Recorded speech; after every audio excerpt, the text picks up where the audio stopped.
I'll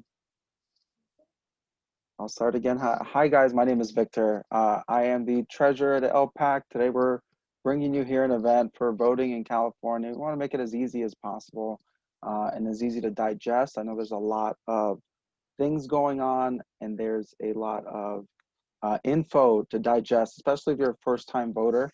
So what we're going to be doing here is give you a lot of info in as short amount of time as possible, and then give you the skills to know where to find what you need to find. So with that, I'll begin with this. Our agenda today, this intro counts as the intro. Again, my name is Victor. Then we'll have Frances Tevez, Government Relations Director from Cal Poly Pomona. She's going to share with you a few tips and give you some welcoming remarks. Then we have Scott Matsumoto. He is an associate consultant for the California State Senate Committee on Elections and Constitutional Amendments. We'll be discussing the primers of voting in California, especially for this year. And then afterwards, we'll have a quick conversation about making a plan to vote. Whether you want to vote early, whether you want to vote during the same day, and to know where to either take your ballot or where to line up so you can make those votes. And so you can make yourself count. And then we'll go to updates from LPAC, the Alumni Association, and the Cesar Chavez Event Center. And then we'll adjourn and we'll all be happy and well informed. So with that, I'm going to provide some ground rules. And these ground rules are very important because since this is a presentation from Cal Poly Pomona, Cal Poly is a public school system and public institution of higher learning, and with that we have to be nonpartisan. There will be no politics in this info. We cannot dive into issues or inform you one way or the other. We can just tell you what they are and how to go about doing what you want to do. We don't want to encourage any debates here. We just want to present this info as factually, as nonpartisan as possible. And again, you decide what to do. And that's why we'll only be providing info and suggestions. Again, you decide how to go about that. Please use the chat to ask questions. If you agree with what is said or have some concerns, if you agree, use the reactions buttons if they're available to you. If not, if you have concerns or questions, please use the chat. And after all this, why are you spending an hour with us? It's so that you can go out and vote. So please don't let your vote go to waste. Go out there and vote. And it is my humble duty to introduce Ms. Frances Tevez. She's a Director for Government Relations for Cal Poly Pomona, and she's with us here today. Ms. Tevez? Thank you, Victor. Thank you, everyone, for allowing me some time to meet with you. As Victor mentioned, I'm Frances Tevez. I serve as the Assistant Vice President for Government External Affairs at Cal Poly Pomona. I also serve in the next year as the coordinator of the campus's Safer Return Task Force, so wearing two hats this year.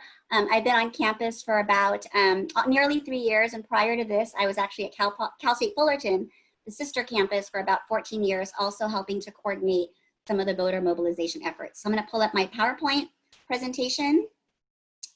Make sure I pull up the right one. Okay. So I wanted to highlight some of the great work that's happening at Cal Poly Pomona. So as you are probably all well aware, the campus has had a long-standing commitment to voter and civic engagement. You've probably heard reference to the Future of Work, Human and Civic Engagement, the campus's initiative that has been underway for several years and underscores the recognition that you cannot envision the future of work without also considering the importance of civic engagement and the need to foster that on university campuses. Civic engagement or civic participation engages the whole community in addressing issues of public concern, and we all recognize that voting is one critical way to become civically engaged. And for many students on our campus, for many of them, it's the first time that they've been engaged in the democratic process. So at Cal Poly Pomona, our nonpartisan voter mobilization effort, so thank you, Victor, for some of those ground rules. It really is the approach that we take on our campus. Our voter mobilization efforts are really three-pronged, right? Registration, education, and GOTV, or get out the vote. And like everything we do at Cal Poly Pomona, it cannot be done without a diverse cross-section of campus partners doing the work. And you'll see here on the slide the list of the various campus partners that have been engaging in these efforts. And we're really excited that we can kind of fold in alumni relations and alumni in that regard as well.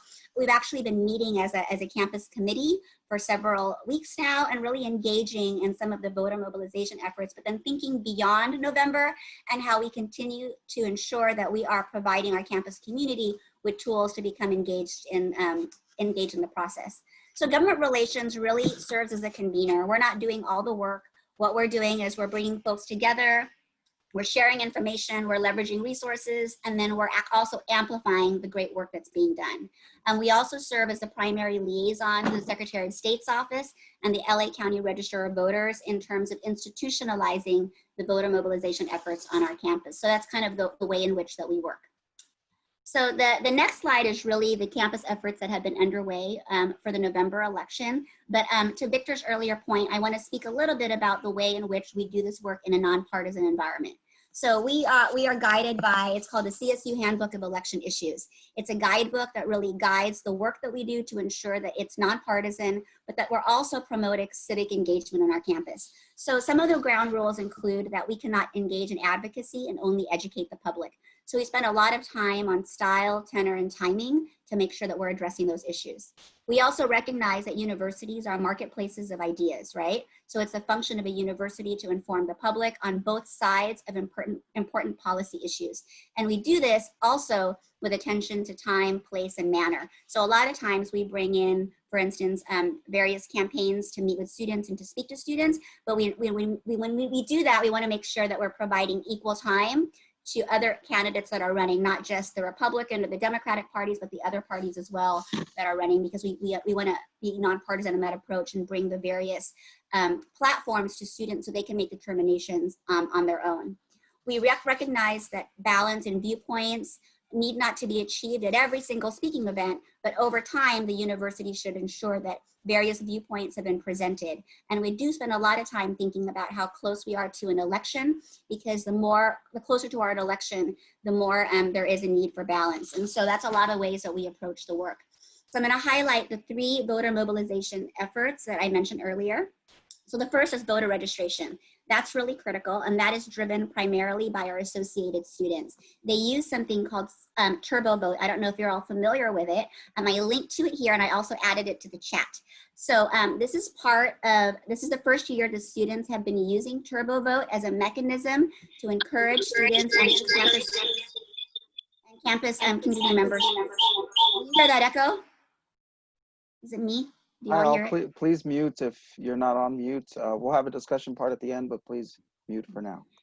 I thought it was just me. But the Turbo Vote has been really exciting in a way that the students have been utilizing it. So as of today, they have about 700 students they registered through Turbo Vote. What the students are doing is they're participating in this year's Ballot Bowl, which is an initiative run by the Secretary of State's office, and it's a competition on college campuses to get as many people registered to vote as possible. So if you haven't registered to vote, or if you know someone who hasn't, please encourage them to register utilizing Turbo Vote. Again, that's in the chat. Second, education. So education is really critical in terms of ensuring that folks are well-versed on the issues and can vote in ways in which that really reflects who they are and what their values are. And so what we try to do is provide tools for students. So one is we have a very, very robust social media campaign. You'll see on the slide a couple of samples. We do a lot of work to proactively communicate to students deadlines, guidelines, and then also help dispel myths and misconceptions. Like, for instance, there was a lot of news yesterday around these ballot boxes, right? That were basically not the correct ones to be dropping off your vote by mail ballot. And so our campus went really quickly and showed photographs of what real ballot boxes look like. So we do a lot of work in real time to try to dispel misinformation and promote information that will help empower students to be engaged in the democratic process. We also host a number of campus virtual events. Last week, we hosted the Campus Election Fair. It was hosted by the California Center for Public Policy and Ethics, which is on our campus. And we did this last year, but it was an election booth, right? Where different propositions and campaigns had booths in the Broncos Student Center. So now that we're in a pandemic, we pivoted to a virtual environment and had about 300 students participate in that virtual election fair that showcased a number of elections and also propositions, nonpartisan, but represented both sides of the issue. We have a number of campus websites dedicated to providing information to students in the campus community on where to vote, and how to get educated on the issues. And I also added that on the chat. Lastly, in terms of GOTV, our campus is again serving as a vote center this year. We've traditionally done that before. If you were a student, you may have voted at Broncos Student Center. It's been a traditional voting location. But last year, Assembly Bill 59 was passed by the governor and signed, and it prioritizes vote centers at college campuses, right? So this year, Cal Poly Pomona is again serving as a vote center at Kellogg Arena. And we're really excited about that. So the governor and the state of California has deemed voting an essential activity. And so there are a number of safety protocols put in place, and the elections county officer is responsible for implementing those safety protocols, but we're really, really pleased to be a vote center at Kellogg Arena. Many campuses are actually serving as vote centers this year, and I believe in LA County alone, we have about 55 vote centers that are available. We do also recognize that we have students living in LA County, but then also in San Bernardino County and Orange County, and so we're really committed to providing students with information about where they can vote within their own counties. So the next slide is really to highlight some of the key dates that I'm sure you're going to already be going over. So the last day to register to vote, our students are doing a big push on that, and then the ways in which that you can vote. So voting by mail, returning your ballot in person, voting early in person, and then voting at the polls on election day. We are also going to have a ballot drop-off location in front of Kellogg Arena, and that's going to be a mechanism primarily for other individuals to just do curbside drop-off, hopefully. And what we're encouraging our students who live in campus housing is to not wait till election day, but to drop off their ballot at the early voting location early and get their vote counted. And so I did highlight in here the hours for the vote location, but I want you to know that on election day, especially at Kellogg Arena and other polling locations across the country, if you're in line, you get to vote, right? So that's really, really critical. So I wanted to make sure I highlight that.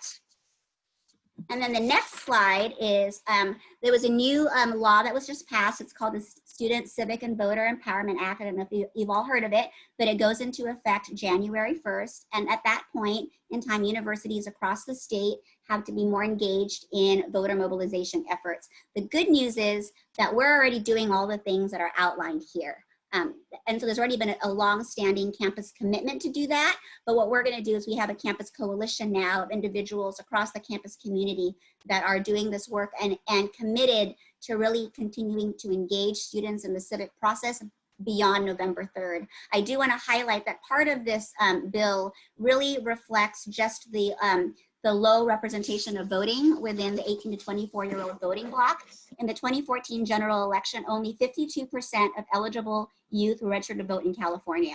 In 2018, that increased to 61.6%, but among California registered youth, 18 to 24-year-olds are still the lowest represented age group in the state. So really trying to ensure that we can promote more civic engagement.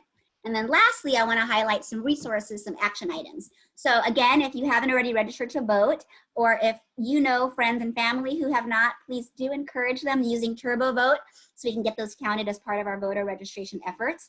I wanted to highlight the voting website that's managed by Student Affairs that is basically a repository for a lot of the campus information, including listing of campus events. And then lastly, I wanted to highlight our social media channels that we utilize. And if you follow us and retweet our messages and repost our messages, it's a great way to amplify the good work that's happening on campus. And it's also a great way for you to keep up to date with the various virtual events and work that we have planned. But as you can see, the campus is very, very committed to voter and civic engagement well beyond this upcoming election. And we're really excited to be meeting with the alumni from the university and really excited to be able to participate today. So thank you, and I'll take any questions that you may have.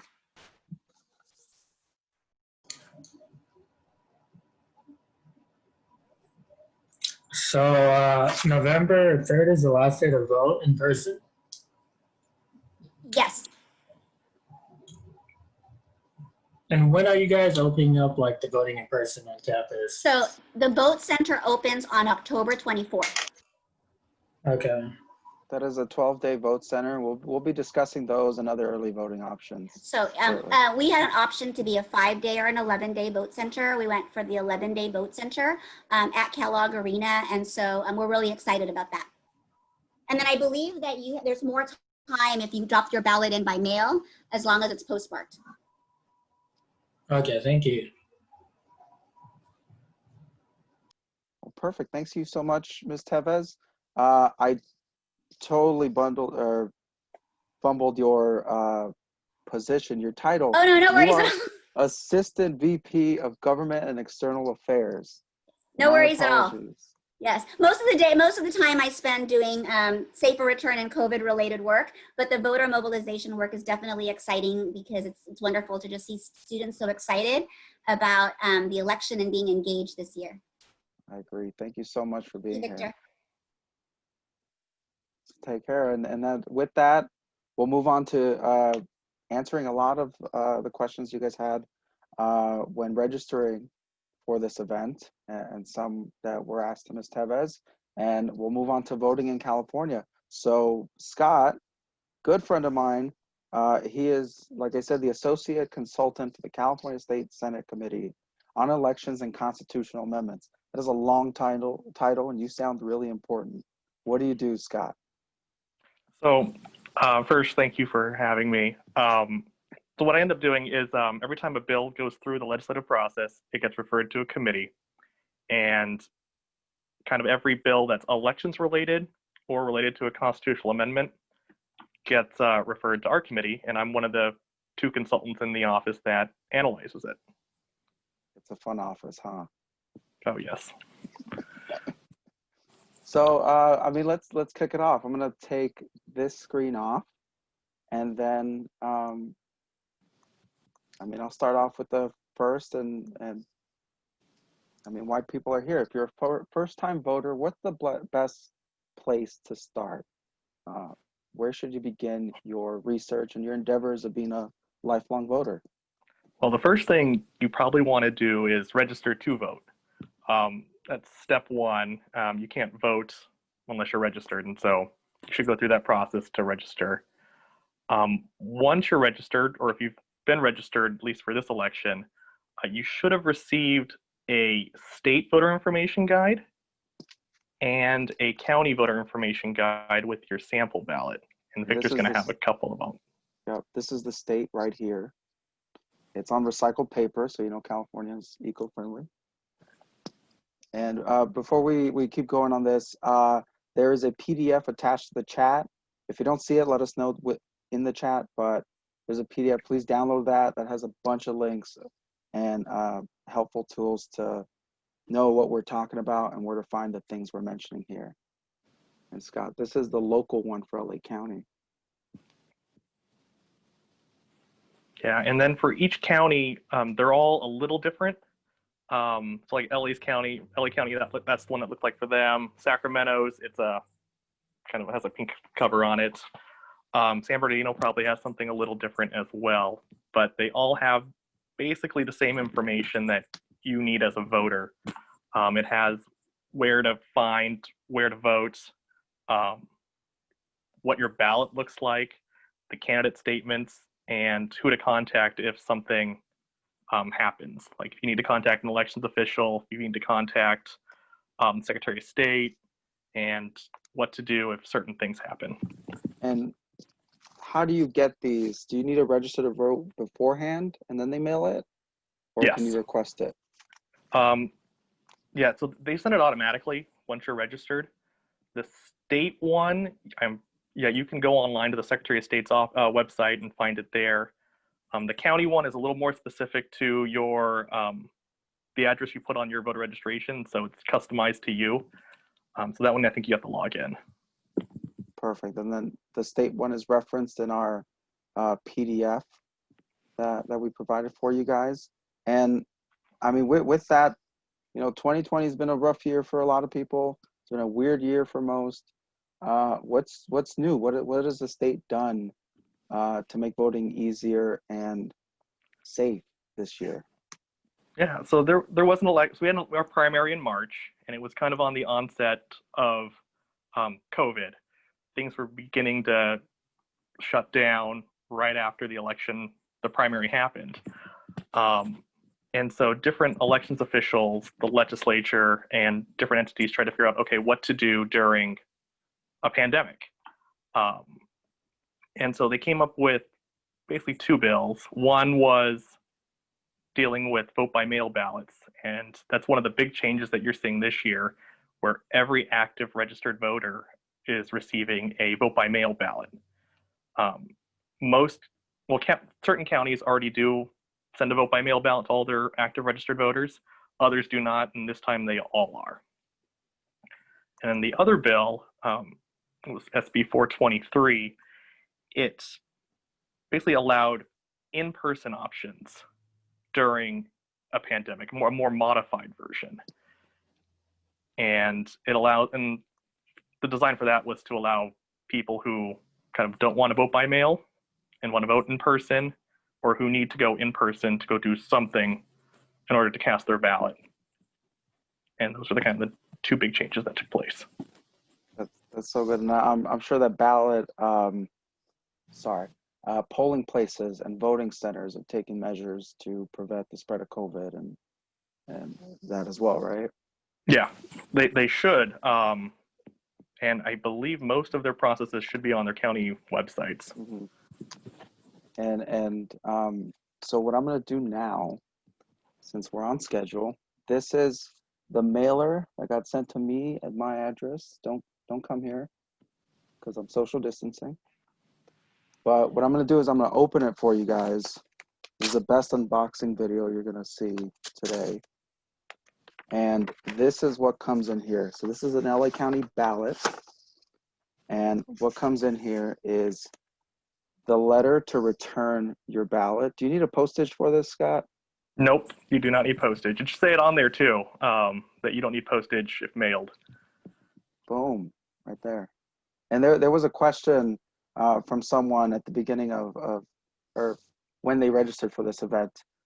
Can I have someone else drop this off? You can. And on the ballot envelope, yeah, that's up on the screen there. There is a section that kind of you have to authorize someone else to return the ballot, and you kind of fill in the spaces there on who the person is, and you need their signature. And then you need yours as well, right? Yes, and then that's also a very important one too. You have to sign the envelope, and sign the envelope, and so they can start processing it. And let's be honest here. Do I need to authorize someone to drop this off at a drop-off location, like a ballot box? If you're not doing it yourself, then yes. Perfect. Yeah. So something else that comes in the mailer is this ballot. This is the LA County ballot. I got my sticker already there. Please vote to make your sticker count. And then what you can do is there's instructions here and in the back, and this is 4 pages of ballot. And there you can vote for whomever you want. Typically, you only vote for one person, but sometimes you'll get things like this where it might let you vote for 2 or more. You guys see that? And this is local to me. This is my race, and there's helpful links in the resources document to find your ballot, to find, the resources that are available to you based on what county and what area you live in. And here's the president. Everyone wants to know. We're not going to talk about who to vote for, but there's the options. Cool. So once I'm done with this, where do I take it? So you can take your vote by mail ballot to any drop box and drop it in one of those. I think LA County has hundreds of them, and it might be a good idea to check online to see when they're going to be open, at least accepting it. Most of them, at least when I was looking it up, were open 24 hours, at least with the standalone drop boxes. But there are some that might be like at a park and it's open from sunrise to sunset, or some indoors where it's depending on when they're open. And it does depend on the county. So like up here in Sacramento, a lot of them are in supermarkets, and those hours are a little different than, let's say you're going and dropping it off inside a library, like a city hall. Perfect. And we got a question on the chat. I'm going to save that for later because we're going to talk about how to research candidates and measures later on as a part of making your plan to vote. So we'll get to that, Alejandra, and thank you so much for putting that on the chat. So I guess I'll move on to the next question. How can I be sure my ballot is counted? That's something that a lot of people are worried about right now, and there's a lot going on. So if I vote early or I vote same day, are there anything to help me ensure that I get to that my ballot gets to where it needs to go? Yeah. So let's say you stick you finish your ballot, you put it in the mail. What happens after that? This year, part of that legislation that was passed earlier required the ability to track your ballot statewide. And so there is a website through the Secretary of State that you can track your ballot. And you just got to fill it out and kind of it goes from there. It'll notify you when your ballot was mailed to you. And it'll kind of go once you start basically drop it off or mail it back. The county should also have something as well to check the status of your ballot as well. Yeah, I tried the link earlier today, where'smyballot.sos.ca.gov, and it's on the chat. And what they do is if you put email or text, they send you a note saying, do you accept tracking your ballot? And then they'll send you notifications. And you can tell I have Android, so cool. Boom. And I love Yesenia's question because we're going to talk about that next. So where can I find information about drop boxes, especially in the county that I'm in? Is there anything I need to know based on the county I'm living in? Yeah, so some counties put the actual location of all their drop boxes in their county voter information guide. And so Victor, I think, is going to put one up there. Oh. Yeah. That's and LA specific, though. Yeah, and it'll also have like a list of their vote centers or polling locations and when they're open. Other counties could be a little different to where like Victor was showing that it takes you to a website and you can kind of see where to go drop off the ballot, or if you have to go in person, where to go and when to go. Oh man, we're gonna talk about this later because it's part of my plan, but any cool places that you can drop off your ballot? I know Cal Poly is a really cool place, but I don't think anyone wants to go there right now. But any other cool places? Yeah, I mean, it depends on the county, but LA specifically, they, I think from the website, there's Dodger Stadium, the Beverly Hilton is another one. And so it's actually a good way, if you actually had to go explore LA, it's kind of a neat little way to do it. Oh man, I will wait to share what my plan is later, but it's really LA specific. So we're all talking about how to vote by mail, and everyone agrees it's the safest way to vote, especially early, especially, to avoid coming in contact with others and practicing social distancing. What if I want to vote in person? I know Ms. Tevez mentioned 11-day vote centers, and there's also 5-day vote centers. Where can I find those, and what are the benefits to voting in person? Yeah, so I guess first, the benefits of voting in person. There's just some people out there who just do not like or trust vote by mail, and voting in person is their way to go, and that's perfectly fine. There's also those who might have some kind of language accessibility issue, that they might need some kind of service, and I'm pretty sure, at least Sacramento County, they have a list of all the different languages at every polling place, every vote center. And so you can kind of coordinate based on that and get the proper ballot in the right language. There's also those who might have some other accessibility issue that need to utilize one of their a vote center's accessible voting machine. And there's also those who might have made an error on their ballot, something happened to the ballot, the dog ate it, something. And the in-person place is a way to remedy that. And it's also possible that you're going to register to vote and vote. Awesome. And I mean, to touch on one of your points, you mentioned accessibility voting. What does that look like? It's just kind of a different voting machine. I mean, for the most part, it depends what accessibility issue you're working with, but for the most part, it's there for you. It's just a different machine. Yeah. Perfect. But the state is there to help. There's, I believe, if you go on to SOS or sos.ca.gov or vote.ca.gov, you can see that there's documents and resources in 10 different languages, a lot of the more common ones in California. And those accessibility machines, the one I think most people are familiar with is the audio voting, correct? Mm-hmm. Yeah.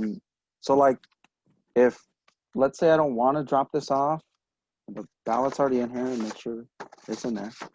What if I don't want to drop this off at a ballot box? Should I take it to a polling place same day or before?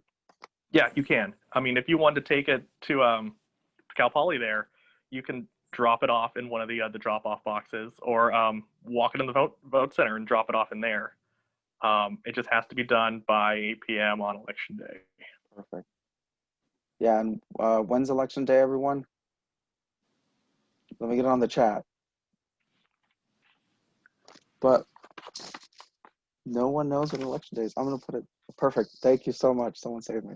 So election day is November 3rd. You got to get this, got to mail this out by then. You got to drop this off by then.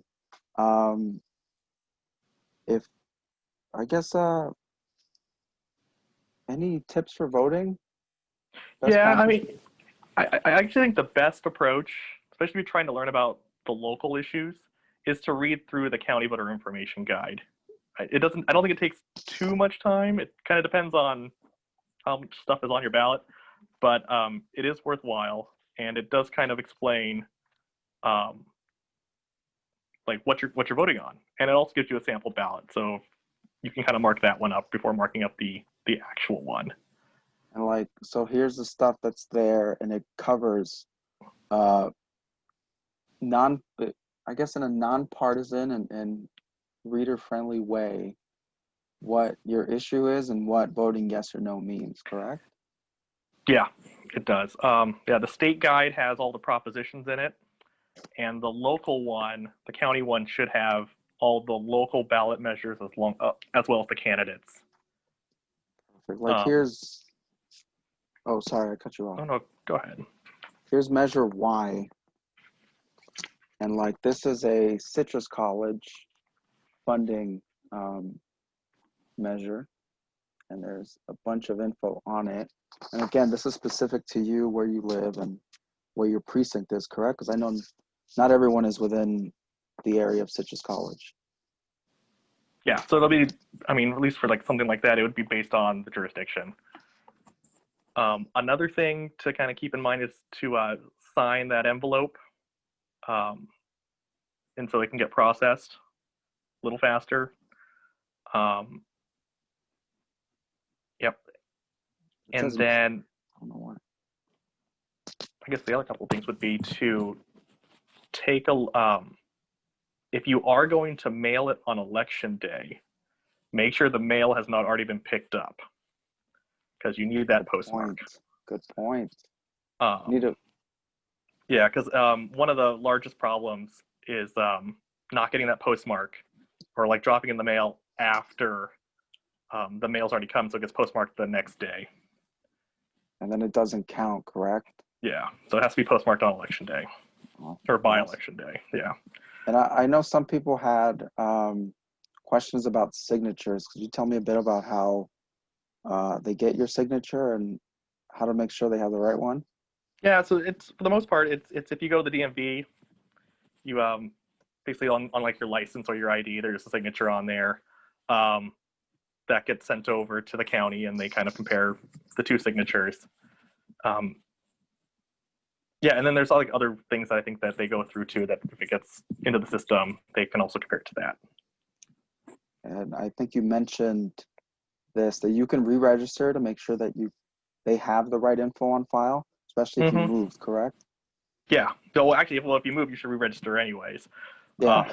And that's kind of a way to also get an updated signature.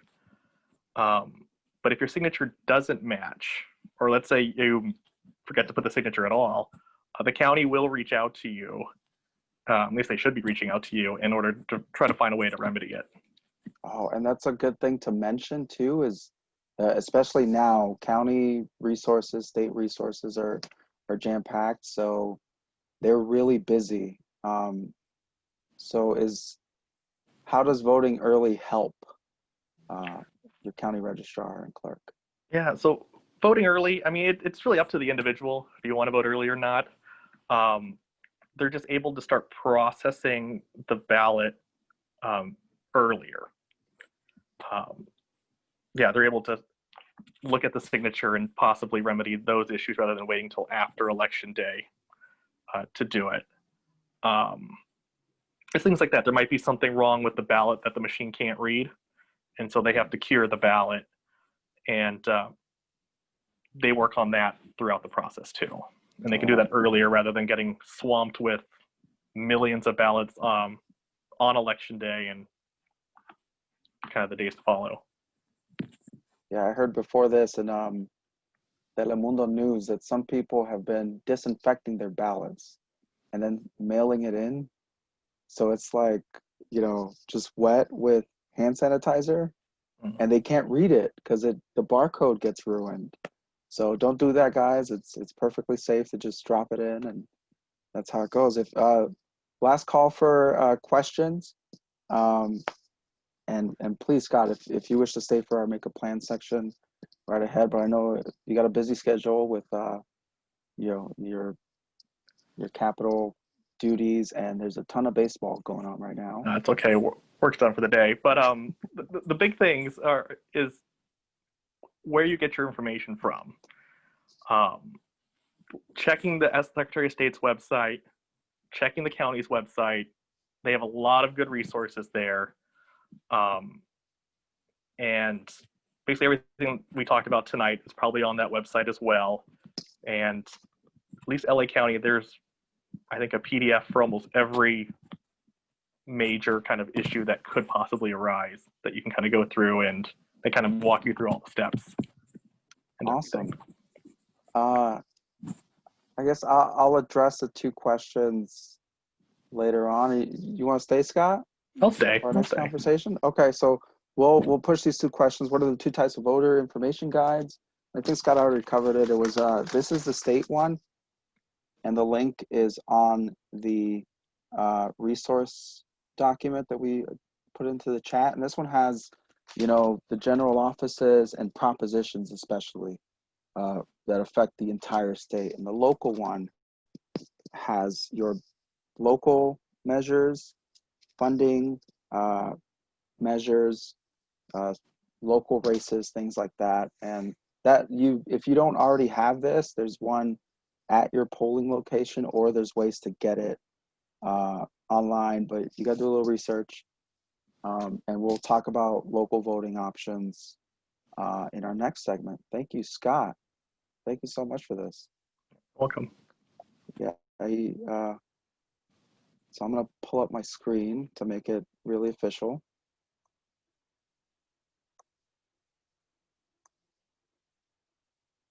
And so our next segment is make a plan, right? Cool.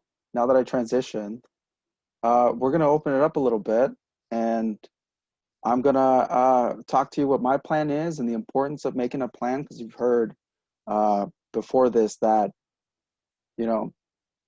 because everything's going on with COVID-19, social distancing, changes in our jobs and in our schedules. You got to do a little bit more research this year, especially for first-time voters on where to go. My plan thus far, as you've seen all this paperwork that I got, this is my voting booth right here. It's my bed. There's Pokemon stuff. And this is my vote center. This is where I do the research.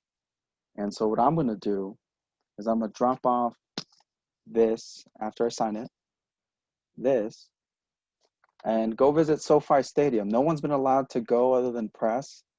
So I'm going to check it out. I've been a Rams fan since they moved, super bandwagoner, and I'm going to go check out SoFi Stadium and make a day out of it and get barbecue somewhere down there in South Central.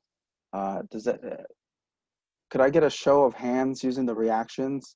Give me an applause if you're registered and you have a plan.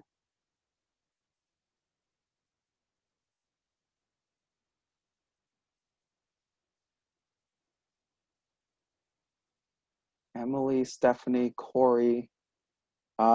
Do any of you want to come off mute, maybe Stephanie, and talk about your plan? Sure. So my plan is, I also have a voting center in my house. It just happens to be with my parents. And what we plan on doing is dropping off our ballots 2 blocks away from our house because we thought, why not just walk there? And we'll be doing that on Saturday morning because we also don't want the heat to get us. But yeah, we're going to be looking at the ballots and then, filling them out. And the reason I'm going to be looking at it with them is because even though my dad has it in Spanish, he also likes to talk about what, he wants to do before moving forward. And then we're going to seal it up, sign it, and then walk, drop it off, and then get our morning coffee because we also need coffee. So that'll be the plan that I have on Saturday. Sounds exciting, Stephanie. How about Corey? I'll actually be going to my parents' house. My mail still goes there. I'm registered in Riverside, but I currently live in Altadena. So I'll be meeting up with them this weekend. They got theirs mailed to them today. I'm still waiting on mine mysteriously. So my dad did give me a link and I did check and I am registered. So that's good. I'm active. So hopefully it was just, it slowed to get to the house. So this weekend I'll be sitting down with them. We usually go by, he's a retired union member. So we usually go by the propositions and see what his union agrees with. And then we all sit down, kind of talk about it. Everyone votes how they feel. And then we usually just mellow after that. Awesome. Desmond, did you have a plan? No, I don't. Oh, I saw well, then this event is So I made the freeze. So I got to make a plan. But I think I'm going to register if I'm not registered already, and then maybe head down to the school and vote out in person. Perfect. Yeah, the doc attached has how to check your registration status. That's also important if you don't remember if you've registered already, because there's plenty of places where you could have registered, but maybe you're not sure. I know what happened to me. How about you, Scott? I think we'll end it there. Yeah, I'm just going to drop it off at kind of the local vote center at one of the hall. Actually, I'm going to go drop it off at the supermarket in Dropbox. See, it's so convenient, but you got to do a little digging. You got to make sure that where you're dropping it off is the official location for the ballot. You don't want to drop it off somewhere and then risk not having your vote count, especially when you did all this research. Yeah, and I see that comment here from Ruby. How can we verify legit voting boxes? Maybe you can help with this, Scott. I've noticed just off the top of my head and whatever I've seen from that, the fake ones are really like DIY, right? They just print out. If it looks like you made it at home and taped it onto a mailbox, they're probably fake. But your thoughts, Scott? Yeah, well, the best way to find out what an official Dropbox is to go to the county website. they have the list of the official ones, and those are the ones that are checked by elections workers who go by and collect it pretty frequently. Yeah, and yeah, so the state one has a good one too, where you can look at early vote sites and drop boxes, but the county also has it too. I know LA County has a pretty interactive one where you can look at the 5-day vote centers, the 11-day vote centers, as well as drop boxes. Perfect. Let's see if I could find the link for that and paste it. But while I do that, there was a question earlier. Where can I find info on other local voting options, non-presidential candidates? And this is where your research begins. Right now I'm pasting the early voting website for the Secretary of State, and there you put in your address and get your local specific drop boxes and polling locations data. But when you're doing your research, that's on you. The state sends out the voter guide, your county sends out the voter guide, but like what Corey mentioned, a lot of the decisions come from, you know, what you're hearing around, the research you're doing with newspapers, news sites, other voter guides that may be partisan, unions, taxpayers associations, things like that. That's where you have to dive in and learn about what you're voting for. And something I did want to mention now is that I didn't mention before, you don't have to vote for everything. We would totally want you to vote for everything, but it's perfectly okay to leave off one race if you don't know in particular like who these candidates are, or you know how this affects, or you simply don't have an opinion. But please do your research. I mentioned 3 different websites in the resources page. One of them is the LA Times. They've made it really easy to understand how to vote, especially this year. They have 14 videos and a voter guide, and newspapers tend to do endorsements, and that's where you get into the partisan stuff that we can't really talk about.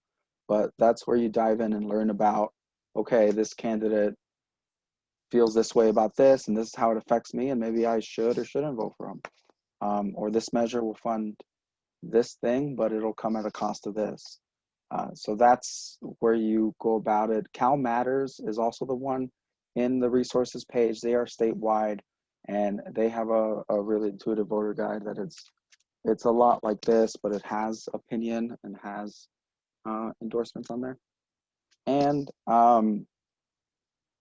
one great website that we found that I do want to paste in here is Voters Edge. And Voters Edge is a group that a lot of nonprofits are a part of, and they make it really easy to go on there and look at, you type in your address, type in your name, and they give you a sample ballot with pictures and links and things like that for you to inform yourself about, you know, what you're going to vote on. I think I have the website open for mine, and you know what? I think I closed it. My bad. But I will let you guys have at it. Like, are there any other questions on how to look at these issues? And I know it's a lot to digest, but this, I mean, there's a lot on the line for elections. Elections determine, you know, how your state, your local, your nation goes forward. So it's really important to have everyone count. Any thoughts, questions, ask for suggestions, things like that? Do you have any to recommend, Scott, while we check out the chat? I mean, I think you covered pretty much all of them. A lot of nonprofits do their own recommendations as well. Sometimes in the voter guide, depending if they have a candidate statement, there might be like a website for the candidate in there. There might be like a phone number. Those are also ways to to learn more about a specific candidate or measure. Yeah, and then after that, if there's any other issues, it's just worth calling the county registrar of voters, and they'll be able to answer any question, at least related to voting, that you might have. Mm-hmm. Yeah, when in doubt, go to your county. Yeah.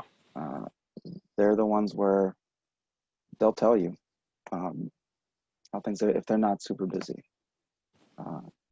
Anybody else? We'll give it a few minutes, and while I'm doing that, I'll pull up the our closing slides.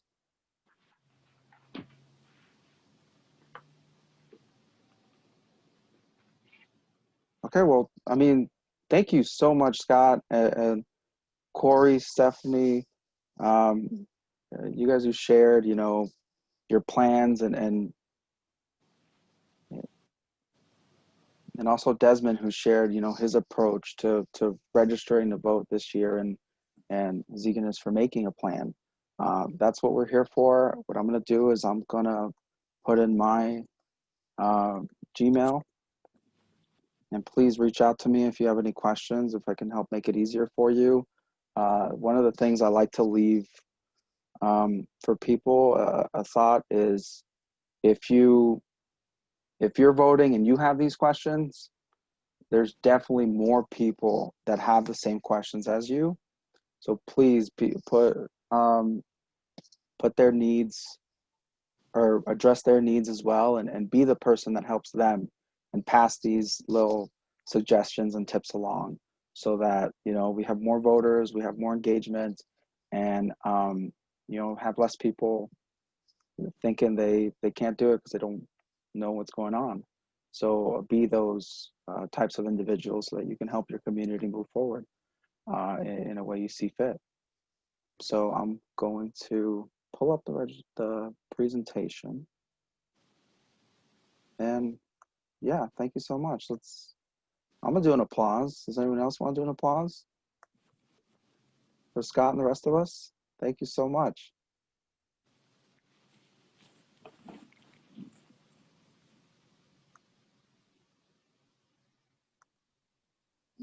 Oh man, so I think I'm sharing now. So we're here. It's the end of the day. We're gonna leave you with this, a couple other events to sign up for, and we'll provide links and outreach after this. You'll have this presentation, so you can have these flyers after this event. We'll share those with you, especially for Latinx Heritage Month. A couple upcoming events are Mariachi Los Broncos and CVP Loteria. We also have Dia de los Muertos coming up, and a lot of other events as a part of the Cesar Chavez Center for Higher Education and African Women's Studies Department. And they have a bunch of events leading up to Dia de los Muertos, and then a big celebration November 2nd at 6 p.m. If you have any questions, go to their website, go to their Instagram, CPP_CECCHE. And then if you need to email, someone email Wendy Cordova, WECORDOVA at cpp.edu, or the Cesar Chavez Center at Cesar E. Chavez, CTR at cpp.edu. And then we're going to kick off our crowdfunding campaign. You're going to be hearing from us. Please help out and share. We, like any other organization, we're happy to get your help, especially during these trying times, so that we can help the students and keep pushing them forward. We did a lot of great work earlier this year with the Hilda Solis Scholarship, and we want to keep doing that. And we have a call for board applications for LPAC. So if you're interested in joining, or someone that's interested that recently graduated, please let us know. I think there's 2 openings, if I'm not mistaken. I see some activity in the chat, so I'm gonna open that up.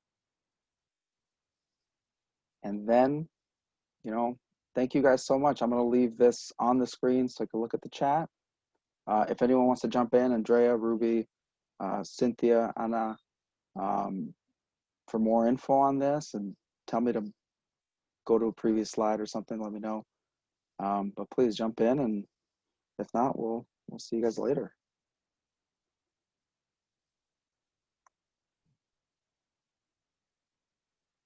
Oh, cool. Andrea pasted the links on the chat, and again, we'll send it to everyone after this.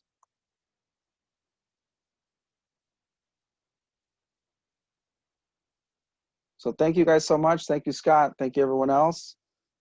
And, you know, my email's on there. I will paste it again. And, you know, good luck. Good voting.